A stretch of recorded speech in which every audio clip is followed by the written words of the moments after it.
This episode of the show is brought to you from the salesman.org HubSpot studio. Coming up on today's episode of the Sales Leadership Show. The problem with pegging yourself to competition is that you're saying you're only 10% better than them. So when I approach pricing, I look at it in 3 Ps: positioning, packaging, and then pricing, right? So it starts with your strategy, goes into the positioning, then goes into the packaging, and finally you talk about the pricing. Let's say you're selling a book on Amazon. That's the only lever you have, right? You don't really have great other packaging levers. You're selling one-to-one books. That's the only lever. Hello, Sales Nation, and welcome to today's episode of the Sales Leadership Show. On today's episode, we have Ajit Ghuman. He is the author of Priced to Scale, and price is exactly what we're talking about on today's episode. Where price comes from for anyone who isn't sure, who you should be going to if you feel like the pricing is wrong, and why you're probably incorrect if you're questioning the price from a sales perspective in the first place. Everything that we talk about is available in the show notes of this episode over at salesleadership.org. And with that said, let's jump right into it. Ajit, welcome to the Salesman Podcast. Thanks for having me, man. I'm glad to have you on. So we're going to dive into a topic that, for a sales leadership show and across all of the content over at salesman.org, we've never really covered, which is insane, right? We're going to cover pricing, where it comes from, who should be setting the pricing, a whole different range of topics here that we'll dive into. But to get us started, I want to ask you a massively loaded and leading question, because I'm sure the answer isn't this. But is there a better way to price a product or service in the B2B world other than seemingly what some people think pricing comes from, which is we map out all the competitors in the marketplace and then we price our product 10, 15% either side of it? Is there a better way to price a product than that? Of course. I mean, the problem with pegging yourself to competition is that you're saying you're only 10% better than them, where you could be much more better than them. And it also undervalues and undermines your capabilities. You may be, you're unique. And the question is how to price such that you capture the value delivered by your uniqueness. So that is, competition has a role to play in it, but certainly is not the guiding light. What's your experience with this, Ajit? Clearly an expert in pricing. When you go into perhaps an organization, perhaps you're doing consulting, you're writing the books, and you speak to someone and they go, oh, well, we're not all that unique on a surface layer anyway, or the market doesn't see us as unique. Before we set the pricing, do we need to look at value propositions and that side of things? Right. Which comes first? Absolutely. So there is a big issue in software pricing today, which is where I come from. I'm a marketer first and an expert in pricing second. So when I approach pricing, I look at it in 3 Ps: positioning, packaging, and then pricing, right? So it starts with your strategy, goes into the positioning, then goes into the packaging, and finally you talk about the pricing. There are other experts, generally from consulting space, who directly only look at the price. I think that is fine, but if you should look at the positioning, because your positioning will dictate what are you and what are you, how are you offering the benefit to your target prospect or buyer, different from everything else, competition and alternatives, and that is your unique value proposition. And once you have that, then you can figure out, okay, based on my unique value proposition, I am actually better suited for X industry segment versus Y industry segment. And X industry segment will pay me much more than Y, so my packages will be different. So actually when you do that, you set the right foundation, and the foundation is everything in pricing. The price point is actually the very last thing. So that's the TLDR. Versus positioning versus packaging, how much of an impact does price actually have? What I mean by this is, could we change the price 10, 15% on a successful product, either up or down? How much would that really affect the bottom line, the revenue, versus the effectiveness of changing the packaging or the positioning of a product? So the thing is that if you have a consumer product, that might be how you do it. Let's say you're selling a book on Amazon. That's the only lever you have, right? You don't really have great other packaging levers. You're selling one-to-one books. That's the only lever. But the idea is to come up with more levers to pull. So if you're a software company, you have different packages, you have different industry segments, you have different ways to price. So you can price per event or API call, or you can price based on seat. And the way you intelligently find that can have you get 10x more revenue. Then you can figure out the right pricing structure. So the price point is the very last thing. So yes, you can do the price point. The value you're going to get out of moving the price point in a B2B setting is minimal. You may not get 10 to 15% variation because your salesperson has to negotiate with the market. So if you're a consumer company, that's where you start to see more impact, where Netflix improves its pricing by $2, and that's a big change. So it depends. B2B companies, absolutely, price point is the last thing to fiddle with, and is the least ROI of improving. Amazing. And just to build that little bit of foundation for the audience, and myself included, right, of people who are unfamiliar with where even pricing comes from. So say like you're a sales manager or even a CRO, who comes up with the pricing at the end of the day? Is it always a product manager, or is it marketing, or could it be sales and they're using sales data to generate this? Who's the best person positioned to come up with the pricing? Well, the best person is someone who is impartial and doesn't have competing priorities. So I would say product managers are fine. Generally, what tends to happen is they have less time to figure this out, and it requires a lot of cross-functional collaboration, understanding different dynamics of the business. So yes, they could do it. Product marketing is generally the function that is chartered to do it, which is where I come from. Sales ops teams and CFOs also do it, but everybody tends to look at it from their side of the house. So anyone can do it as long as they are able to look at things holistically. The problem with sales specifically happens is their compensation is tied to the price, is tied to the revenue, and everything has the number one complaint is the price is too high, or so the sales team is going to look at very short-term optimization. Even for them, long-term optimization might get them more money in their pockets, but that it's hard to kind of sometimes see things from a top-down level. So I would say a central function, such as a marketing team or a CFO's team that has 360 visibility without any personal stake into it, other than the increase in growth of the business, should be the right person to do it. Sure. You say that with almost gritted teeth, Ajit, have you experienced sales leadership, salespeople hounding your office door, trying to get you to lower the pricing or give discounts or give options for them?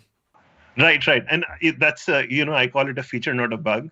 So I use that friction, right, because that's a barometer of how it's going. If they're not doing any of that, that means maybe the price wasn't set correctly, or if they're complaining too much, maybe the pricing won't be adopted. But there is a mid-level of friction, I would say, that is like actually the golden place to be. So yes, it does happen a lot, and many times the issue of price is not the issue of price. It's a issue of we didn't communicate the value properly. Sure. So is there a framework that product managers or whoever's developing the price uses? Because it seems like for a startup, right, you can experiment. You could, especially if your pricing isn't public on your website, like a lot of startups don't have it in the B2B space, you can charge one company one thing, and perhaps you're charging a different product or service or slightly customizing your service to another organization. But as soon as we then get into the enterprise, the pricing gets leaked. People are going to be annoyed, if not actually angry, that one organization is being charged more or less than another. And in sales, I've had to deal with this and try and overly communicate the difference in pricing depending on the service that's been offered. So is there a framework to creating that price in the first place? Yeah, so there is a lot of literature out there. Many people approach many different frameworks. I think it's interesting to look at an evolution of a company. So if you're an enterprise software company, for example, you may start doing this ad hoc one-by-one pricing, right? Maybe the sales team drives the business and they're doing this one-by-one pricing. And at some point, this phenomena starts to happen. One, it's not optimized. Two, customers are saying, well, what is the rationale? Right? And they're not necessarily saying, give us the same price. They're saying, tell me your rationale. So you basically need to come up with your structure. And so, well, the way I talk about it is that like there are only three main decisions that you are making here. One is to come up with your packaging. Second is to come up with your pricing metric. And third is to come up with the pricing structure. If you have defined all of this, you're able to justify then the price that you're charging one customer versus the other.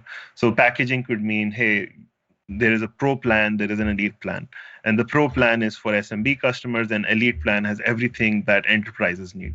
And the pricing metric is, well, we are going to charge based on monthly active users because that's how the buyer is also going to make their money.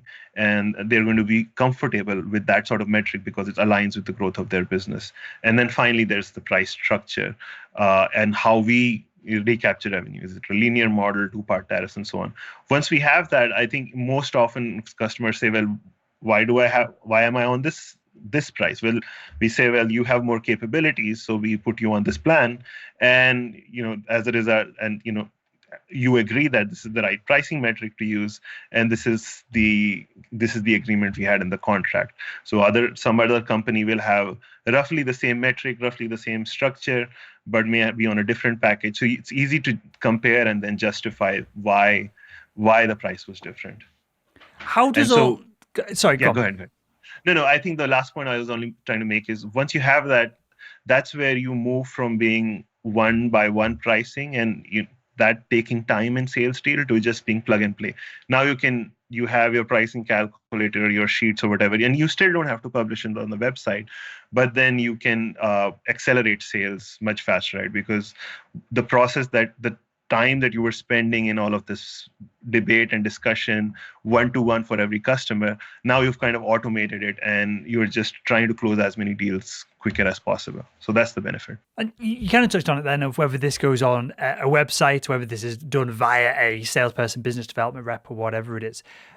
How much of the pricing discussion and being able to justify things, how much of this does need to be done openly and how much of it can be a black box? I know this is massively context dependent. No, that's a good question. A lot of pricing literature nowadays assumes that the price will be on the website. I disagree with that completely. It depends totally on your business. So if you have a very horizontal business with roughly the same type of product that you want to sell to everyone, let's say Zoom software, right? Mm-hmm. Then you want to have it on your website because you want to reach the whole world or a big chunk of it. But if you are selling to top Fortune 50 companies, healthcare, and then maybe you're selling to the government, I see limited value of putting your pricing on the website because every one of those healthcare companies are going to be different. Healthcare government departments are going to be different. The implementation will be different. So by not putting it on the website, you preserve a lot of flexibility of giving somebody a bespoke offer and an offer that is tailored to them. So I've seen this a lot of times where companies will put the pricing on the website and then they will feel pigeonholed because they didn't think about the nature of their market before they did it. That makes total sense. So I feel like we've built a good foundation here. So let's bring this back to sales leadership. What should sales leadership be doing when, there's two scenarios here, right? There's one when salespeople are just moaning, and salespeople, myself included, like to moan about stuff that's kind of, they feel like is getting them in the way, but perhaps isn't. So what do we do with our sales team when they're moaning about price? Is this just a conversation of we haven't educated them enough on where the prices come from? And then we can go kind of deeper down the rabbit hole from there. I think the moaning can come from a few different places. Very often, I've seen that one type of problem is, hey, there is this new competitor that's come and they are much more expensive and we are really worried. Well, then the question is, should we be worried about them or not? What features are they offering? Are we communicating the value of our features well enough or not? And it unravels more times than not, it unravels an issue in our side communication about the higher end value that we are offering to customers, and that then we uncover that we've not trained the sales team well on competitive analysis. There are no battle cards. The first call decks don't make sense. So all of those things that a salesperson needs to communicate aren't there. As a result, they feel fearful when the competition comes and they say, well, they have a lower price. Well, it's not the point that they have lower price. That's just a symptom of the problem. It's not the real problem. So that's one kind of problem. Other kind of issues when customers, sales teams may be like, oh, their price is an issue, is really poor packaging, for example. So there is, I'm writing a book on pricing, and when I was writing it, I interviewed a lot of folks. One of the gentlemen, Johnny Cheng, who I really respect, another pricing leader, he mentioned he came into a company and only one package was being used all the time, and the problem was the packages weren't designed well. As a result, the sales team didn't really know, should I choose the pro plan or the elite plan? Oh, I'm just going to choose the pro plan because it's cheaper. So it's not wasn't really designed well, and a lot of those packages would have shelfware afterwards. So they would sell this plan. It would be only like, let's say, $10,000. On the other hand, the prospect may be willing to give you $40,000. That's a whole different type of moaning where you're leaving money on the table for every deal, and the salesperson is frustrated because they can't make their number based on the product that you've made them sell. And that's even it's almost a worse issue because that is an easily fixable problem, but setting the structure wrong can actually disable your sales team for a long time. So these are two ways I've seen this problem happen. Of course, there is the final problem, which is, yes, we've done everything correctly, but the price is an issue where we may want to relook at the pricing, or we may want to look at discounts. But so these are different spectrum of things when a salesperson says there is an issue. And this is how I would say these are some things to look at in order to diagnose it. Sure. Is there any way that we can incentivize salespeople, whether that be financially or otherwise, to sell the most effective package? And what I mean by that is we're doing loads of content at the moment, post-COVID, on profitability as opposed to just driving revenue. So depending on your organization, revenue top line might be really important. If you're a high growth company, that's something that's going to be looked at when you're looking at future valuations. For organizations, for the majority of organizations, if anyone is growing sensibly, profitability is clearly important. So say like we're in a situation where we've got the team and we know that there's far less margins on one product plan, but the sales team can sell it far easier. It's less effort. They're getting the commissions. They don't really care either way. But we know from an organizational perspective, the buyers will buy a more profitable plan if we put a bit more effort and more context, or more media, more literature, whatever it is. If we can change the buyer journey slightly, if we can nudge them towards that. Is there anything that we can do from an incentive perspective, other than just say to the sales team, every one of those you sell will give you a $200 bonus? Is there anything else that we can do to incentivize these individuals, the sales team, to go after profitability as opposed to just revenue? Yeah, that's a tough question, but it's a good question. There are ways to solve it. There is ways from compensation alignment. There is ways in terms of team structure. Team structure is the one that I've seen more often, where if you have, let's say, a high margin, medium velocity product versus a low margin, high velocity product, I've generally seen different teams tackle that so that the problem of choice goes away. You can definitely incent the team to do it, but the problem tends to happen is not at the time of sale, which you may actually be able to optimize for with compensation. You may say, well, you get more, you get more of a discount, or you get more flexibility, and you'll get more compensation if you sell X package versus Y. The problem is then the clients get force fit into the wrong package, and then they churn later on because you solved it via compensation, and the sales team at that point is just having their blinders on, saying one customer is the same as the other.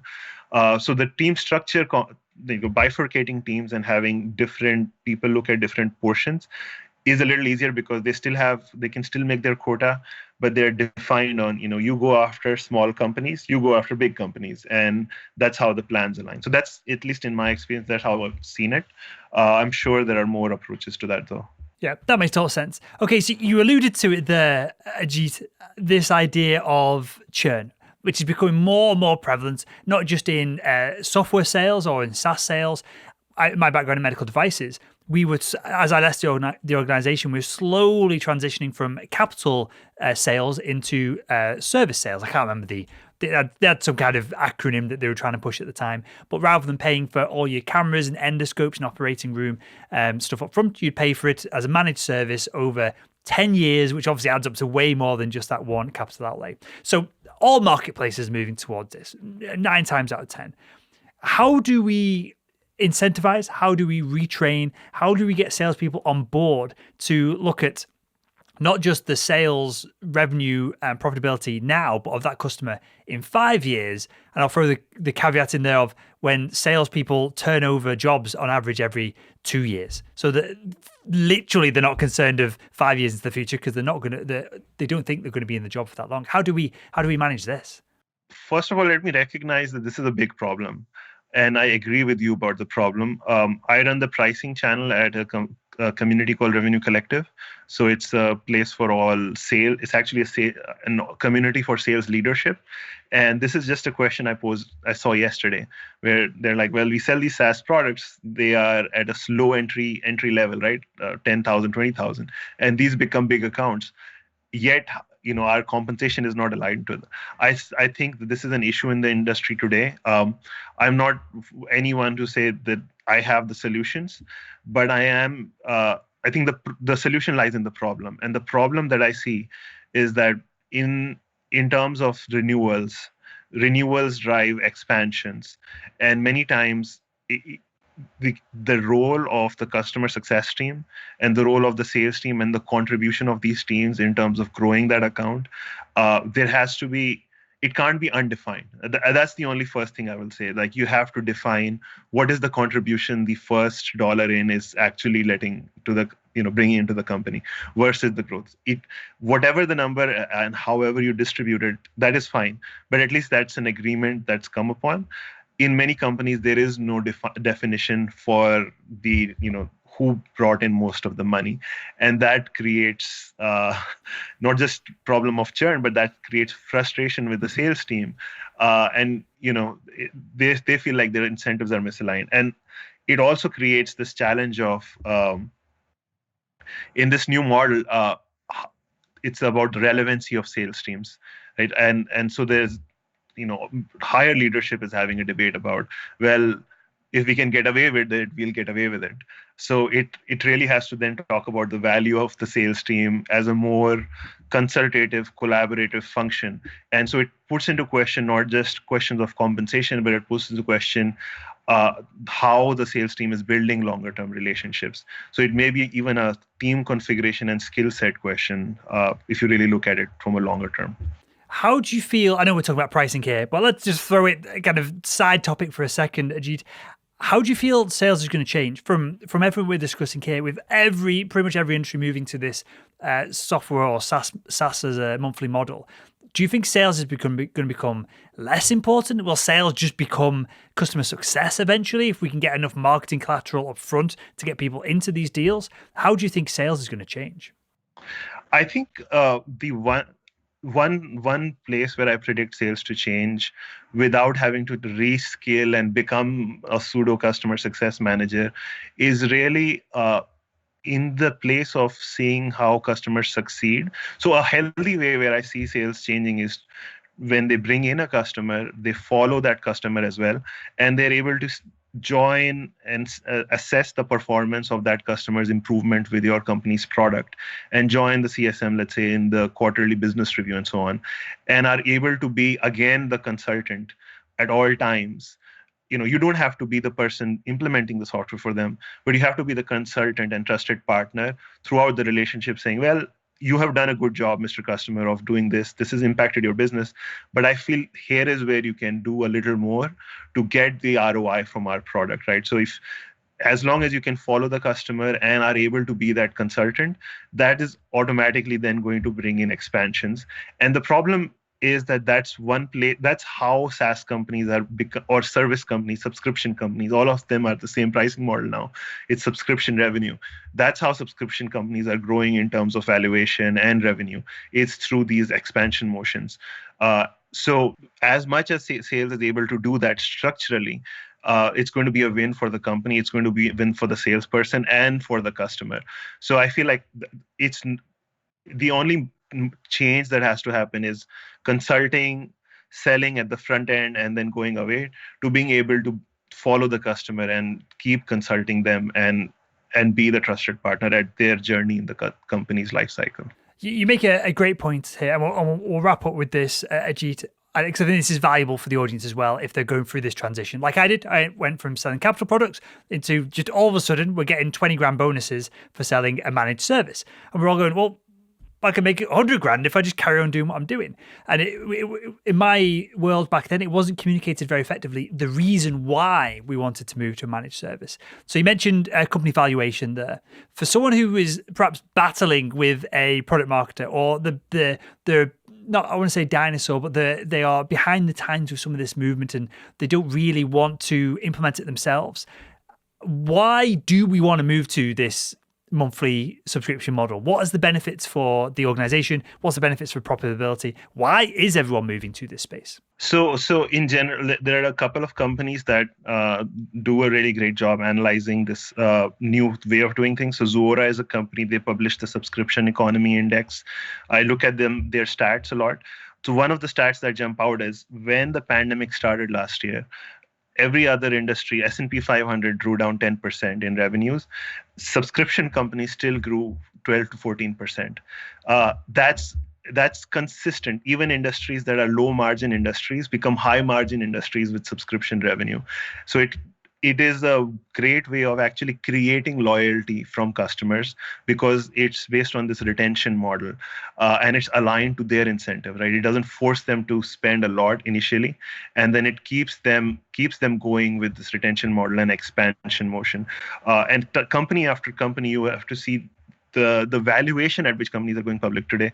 I was watching this presentation by Tom Tungus, who is the managing partner of Redpoint Ventures. He mentions how not just your revenue growth rate, but your net dollar retention rate is one of the two key variables in getting to your final valuation. So, and these valuations are much higher than just those capex, one-time spend approaches, because the churn for these companies is a lot lower as well. So there is a lot of data already in. Higher growth, lower churn, higher valuation. That's why it's a no-brainer, and even non-tech companies are moving into this model now. Does it come down to the basic premise of it's easier to keep a customer buying once you've sold them in the first place versus finding multiple fresh customers and new prospects over time? Right, and aligning to their growth and value. So as long as you can align to their increase in ROI, you can keep nurturing that relationship. Amazing stuff. Well, we'll wrap up with that. Ajit, I want you to tell us where we can find the book, because when this show goes out, it's probably available, and where we can find out more about you and the consulting and the expertise that you have as well. Yeah, totally. So for the book, it's my website, ajitghuman.com. That's AJITGHUMAN.com/pricing-book. I will also be putting it up on my LinkedIn when it's done. So just look me up on LinkedIn, Ajit Ghuman, and connect with me. And I'm happy to give you a little bit of a discount when the book arrives. Amazing stuff. Well, I'll link to the book, your website, everything else that we talked about in the show notes of this episode over at salesleadership.org. And with that, Ajit, I really thank you for your time and appreciate you for coming on the Sales Leadership Show. Appreciate it, Will.